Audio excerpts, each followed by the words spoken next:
장애물과 우회로, 그리고 우울증. 졸업 후 몇 년간 내 인생은 기대에 한참을 못 미쳤다. 나는 이 사업 저 사업을 전전하며 어머니와 함께 살았다. 성공하는 일이 없었다. 비타민, 보석, 경영 잡지를 보고 구입한 마케팅 관련 소프트웨어, 장거리 네트워크 마케팅 사업 등등 매달 새로운 사업에 손을 댔다. 실패와 함께 빚도 늘어가기만 했다. 시간은 점점 흘렀고 돈을 벌기 위해 구시대적인 잡일을 하면서 내 자존심은 구겨져 갔다. 중국 음식점 종업원, 막노동, 피자 배달, 꽃 배달, 배차 관리, 리무진 운전, 신문 배달, 지하철 샌드위치 가게 판매원 등 안 한 일이 없을 정도였다. 쥐꼬리만한 돈과 거지 같은 일보다 더 끔찍했던 것은 바로 시간이었다. 대부분의 일은 동이 트기 전 새벽 3시나 4시에 출근해야 했다. 나는 5년의 대학 교육을 마치고 졸업까지 했지만 막노동 꿈과 다름없이 살고 있었다. 반면 내 친구들은 직장에서 잘 나가고 있었다. 연봉은 매년 4%씩 인상되었고 머스탱이나 어큐라에서 차를 뽑았으며 30평형짜리 타운하우스를 샀다. 사회가 미리 정해놓은 인생을 살면서 만족스러운 듯했다. 내 친구들은 평범했고 나는 그렇지 못했다. 26세에 우울증이 찾아왔다. 나도 내 사업들도 자립하지 못했다. 계절이 바뀔 때마다 찾아오는 우울증이 심약해진 정신을 갉아먹었다. 비가 자주 내리고 어둡고 우울한 시카고의 날씨 때문에 나는 더욱 따뜻한 침대와 달콤한 군것질거리가 주는 안락함 속으로 숨어들었다. 내가 하는 일이 성공하는 횟수는 햇볕이 나는 말만큼이나 적었다. 다시 말해 나는 거의 성공한 일이 없었다. 고등학교를 중퇴한 사람들이나 할 법한 일들에 질린 나는 이제 그만 침대를 벗어나려고 했었다. 그리고 매일같이 지나온 과거를 곱씹었다. 나는 실패 때문에 신체적, 정신적, 재정적으로 지칠 대로 지쳐있긴 했지만 그것이 내 실체는 아니라고 믿었다. 나는 부를 향한 추월차선의 존재를 확신했지만 그것을 실현할 방법을 모르고 있을 뿐이었다. 내가 대학교를 졸업한 첫 해에는 어머니도 내 인생에 간섭하지 않으셨다. 하지만 그 후 줄줄이 사업에 실패하고 한심한 아르바이트로 근근히 살아가는 아들을 지켜보셔야 했다. 나는 조금 더 기다려달라고 부탁하면서 취직을 하면 몇십 년 걸려 모을 돈을 엄청나게 빠른 시간 안에 벌어 보이겠다고 어머니를 설득하였다. 하지만 어머니는 나를 더 이상 믿지 않으셨다. 팥으로 매주를 쓴다는 말을 내 말보다 더 신빙성 있다고 했을지 모른다. 어머니의 잔소리는 내 의지를 꺾곤 했다.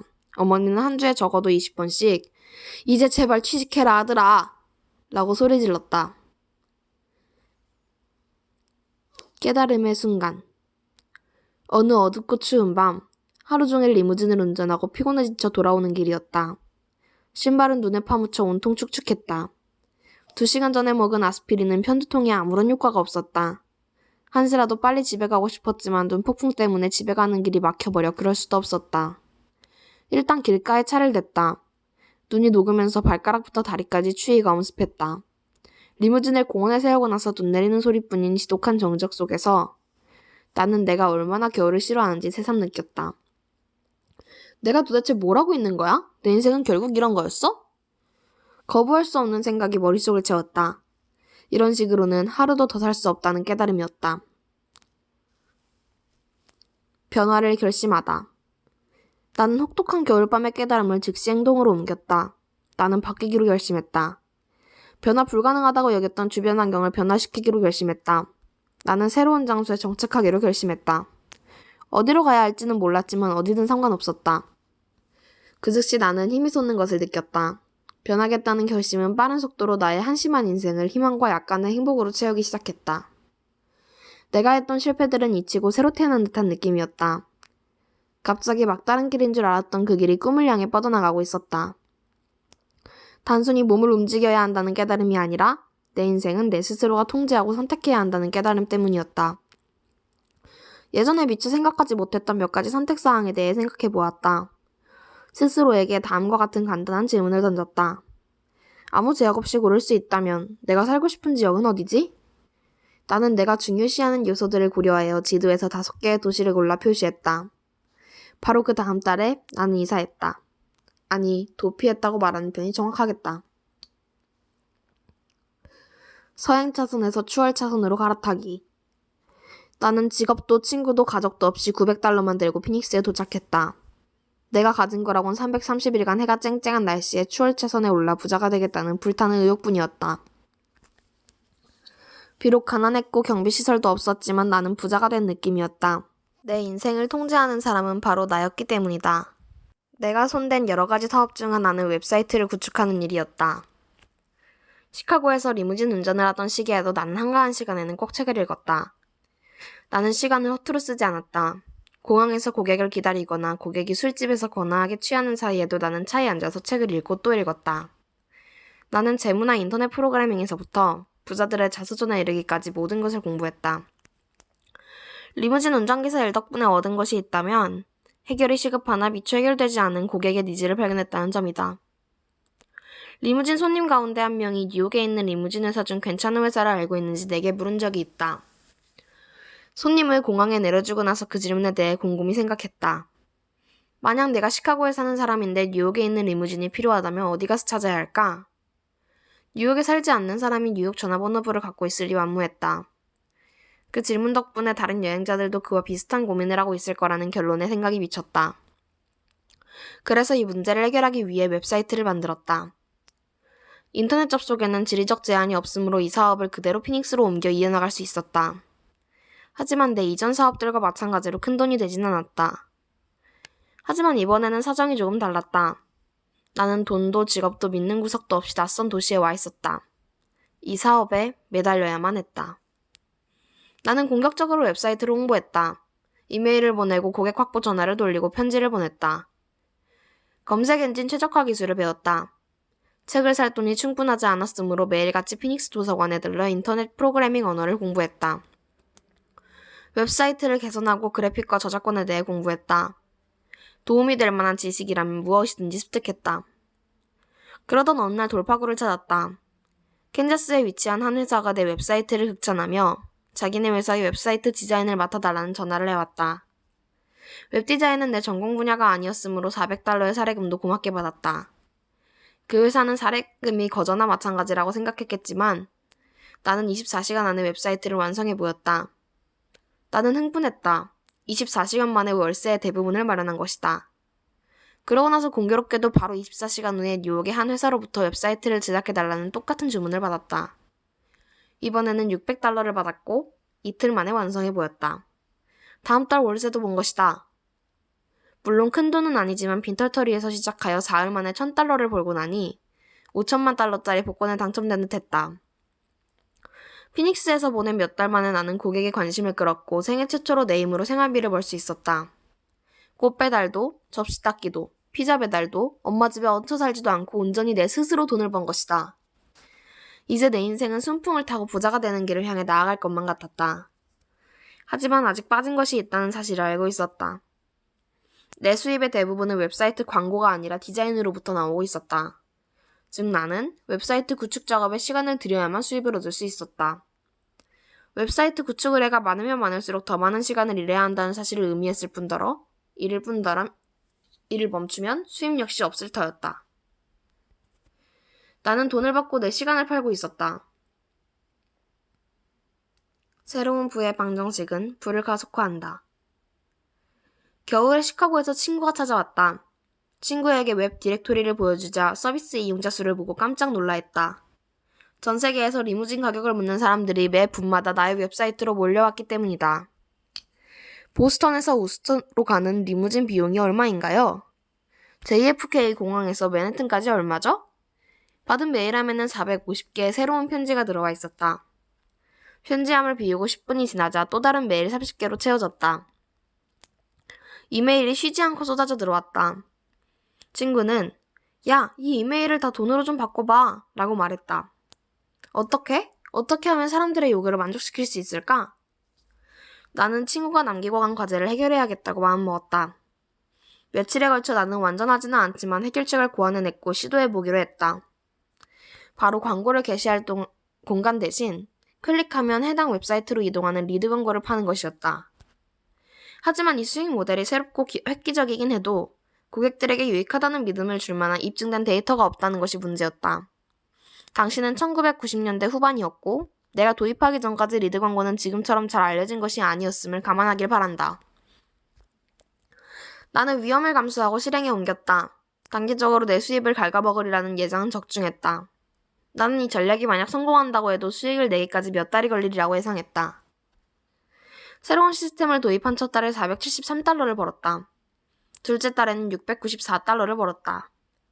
셋째 달에는 970달러, 그 다음 달에는 1832달러, 그리고 2314달러, 3733달러. 성공이었다. 사업 수익, 개인 소득, 그리고 자산은 기하급수적으로 성장했지만 문제가 없는 것은 아니었다. 방문자 수가 늘수록 클레임과 피드백을 비롯해 해결해야 할 과제 역시 늘어났다. 시스템은 고객의 제안을 그대로 받아들여 개선했다. 며칠 만에 혹은 몇 시간 만에 고객의 아이디어를 시스템으로 구현해냈다.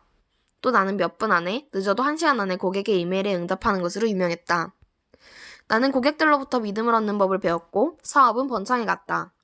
일하는 시간은 점점 길어지고 힘겨워졌다. 40시간을 일한 주는 오히려 휴가에 가까웠다. 주당 평균 60시간씩 일했다. 주중과 주말의 경계가 없어졌다. 새로 사귄 친구들이 술을 마시고 파티도 즐기며 노는 동안 나는 작은 아파트에 쭈그리고 앉아 코드를 짜고 있었다. 나는 오늘이 목요일인지 토요일인지도 몰랐고 그래도 상관없었다. 진짜로 일에 푹 빠져들면 일이 아니라 놀이를 하고 있다고 느끼게 된다. 나는 일이 아니라 열정의 시간을 쏟았다. 내가 만든 시스템을 사용하는 사람이 수천 명이 넘었고 그럴수록 나는 더 일에 빠져들었다. 나는 고객들이 작성한 추천글을 한데 모으기 시작했다. 덕분에 제 사업이 10배 성장했습니다. 이 웹사이트 덕분에 가장 큰 고객을 얻을 수 있었어요. 제 사업이 성장하는데 없어서는 안 될 존재입니다. 이런 피드백은 돈에 맞먹는 가치가 있었다. 아직 수중에 돈이 넘쳐나지는 않았지만 나는 부자가 된 기분이었다. 부자가 되는 신기루에 속다. 2000년에 접어들자 새로운 종류의 문의 전화가 걸려오기 시작했다. 이제 막 사업을 시작하려는 정보기술 업체 몇 군데에서 회사를 팔 생각이 있는지 물어왔다. 그 해는 닷컴 열풍이 최고조에 달했었다. 기술을 팔아 떼돈을 벌었다는 닷컴 사업가에 대한 소문이 들려오지 않는 날이 하루도 없었다. 그럼 나도 회사를 팔고 싶어 했을까? 당연히 그렇다. 나는 회사를 매각하라는 전화를 총 3번 받았다. 한 번은 25만 달러, 한 번은 55만 달러, 한 번은 120만 달러를 제시해왔다. 나는 마지막 제안을 받아들여 부자가 되었다. 아니, 거의 그럴 뻔했다. 기쁨은 오래가지 않았다. 당시에 나는 120만 달러가 큰 돈이라고 생각했지만 결코 그렇지 않았다. 세금과 쓸데없는 스톡 옵션 때문이었다. 나는 그 돈을 잘못 투자했다. 나는 부자처럼 보이고 싶어서 쉐보레 콜벳을 샀다. 나는 내가 부자가 된 것으로 착각했다. 닷컴 열풍이 잦아질 즈음 내 수중에 남은 돈은 30만 달러가 채 안 되었다. 정보기술의 거품이 붕괴하자 그 여파 때문에 적어도 내 회사를 매입한 사람들은 힘든 상황에 놓였다. 내 충고에도 불구하고 그들이 내린 몇 가지 잘못된 결정 때문에 단기적으로는 수익 증가를 보았을지 모르지만 장기적으로 회사의 성장에 치명타를 입었다. 돈이 무한정 들어오기라도 할 것처럼 펑펑 써댄 결과였다. 주문 제작 방식, 물병이나 로고를 박은 티셔츠 따위에 뭐하러 돈을 쓴단 말인가? 수익에 직접적인 영향도 없는데 말이다. 회사의 경영 주체는 이사회였고 결정 과정은 느렸다. 고객의 의견은 무시되었다. 회사는 위기를 빠져나올 충분한 자금을 확보하고 있었지만 내가 탄생시킨 웹사이트는 천천히 죽어가고 있었다. 몇 달 후 파산 위기에 놓인 회사는 내 웹사이트가 아직 수익을 내고 있음에도 불구하고 폐쇄 여부를 표결에 붙였다. 정보기술 투자자는 씨가 말랐고 스톡옥션은 휴지 조각이 되었다. 모두들 제 살 길 찾기에 바빴다. 나의 창조물이 사람들로부터 잊히는 모습을 보고 싶지 않았던 나는 내 웹사이트를 헐값에 다시 사들이겠다고 제안했다. 25만 달러를 제시했고 내 사비를 들였다. 제안은 받아들여졌고 내가 1년 전에 팔았던 그 회사는 다시 내 손에 들어왔다. 이제 회사를 경영하고 수익을 내서 회사를 사느라 받은 대출금을 갚아나가야만 했다. 남은 돈은 전부 사업에 재투자했다. 회사를 다시 찾고 나니 새로운 욕심이 생겼다. 닷컴 위기를 무사히 넘기는 것뿐만 아니라 회사를 번창하게 만들자는 욕심. 돈이 열리는 나무의 탄생. 회사를 넘겨받은 후 18개월 동안 나는 서비스를 한 차원 업그레이드 시키는데 힘을 쏟았다. 나는 계속해서 웹사이트를 개선해 나갔다. 새로운 기술을 접목시키고 고객의 소리에 귀 기울였다. 자동화와 프로세스 개선에 열정을 쏟아부었다. 프로세스와 시스템을 간소화하는 과정에서 어떤 변화가 느리게 또 꾸준하게 생겨났다. 나는 점점 더 적은 시간을 일에 투자했다. 어느 순간 하루에 10시간이 아니라 1시간만 일하고 있었다. 그래도 돈은 들어왔다. 하루는 라스베이거스로 날아가 흥청망청 도박을 즐겼지만 그래도 돈은 들어왔다. 한 번은 나흘간 알아누웠지만 그래도 돈은 들어왔다. 한 달은 주식을 사고 파는데 보냈지만 그래도 돈은 들어왔다. 나는 그때 내가 이룬 것이 무엇인지 깨달았다. 그것이 바로 추월차선이었다. 나는 스스로 살아있는 돈이 열리는 나무가 된 것이다.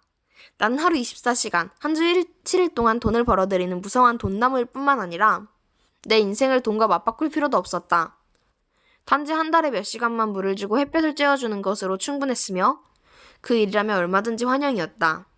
지속적으로 관심을 주지 않아도 돈나무는 성장하고 열매를 맺었으며 내가 하고 싶은 일은 무엇이든 할 수 있는 자유를 주었다. 회사는 내가 되찾은 이후로 일약 성장세를 탔다. 어떤 달에는 20만 달러가 넘는 수익을 냈다. 매출이 아니라 수익 말이다. 성과가 좋지 않은 달에는 10만 달러 정도였다. 나는 보통 사람들의 연봉에 해당하는 돈을 2주 안에 벌어들였다. 돈은 쏟아져 들어왔고 나는 사람들의 네이더망에 걸리지 않도록 낮게 날아다니며 유명세를 피했다. 한 달에 20만 달러를 번다면 인생이 어떻게 바뀔 것 같은가? 어떤 차를 탈 것인가? 어떤 집에 살 것인가? 어떤 휴가를 떠날 것인가? 자녀를 어떤 학교에 보낼 것인가? 이 정도의 수입을 올릴 수 있으면 당신은 바로 백만장자의 지위를 누리게 된다. 나는 33세에 수백만장자가 되었다. 나의 첫 번째 람보르기니를 뽑던 날, 10대에 내가 뿜었던 꿈은 현실이 되었다. 과거에 그 남자에게 주저하며 던졌던 질문을 이제는 거의 매주 내가 받고 있다. 그리고 과거에 내가 그렇게도 듣고 싶었던 바로 그 답을 줄 수 있었다. 2007년, 나는 회사를 다시 매각하기로 결정했다. 은퇴하고 내가 꿈꿔온 가장 자유분방한 꿈, 그러니까 책이나 영화, 시나리오를 쓰는 일에 대해 생각해 볼 때였다. 이번에는 330만 달러에서 790만 달러에 이르기까지 다양한 제안이 들어왔다. 이미 짧은 기간에 수백만 달러를 계속해서 벌어들이고 난 후였다. 나는 현금으로만 지불하겠다는 제안을 수락했고 내 인생은 또다시 추월차선에 들어섰다. 단 10분이 걸렸을 뿐이다. 수백만 달러에 이르는 6장의 수표를 현금으로 받고 손에 쥐는 데 걸린 시간이 바로 그 10분이었다. 요약, 추월차선의 핵심. 인기와 타고난 재능은 부의 필요 조건이 아니다. 빠르게 돈을 번다는 것은 차근차근 모으는 것이 아니라 기하급수적으로 벌어들이는 것이다. 변화는 순간적으로 일어날 수 있다.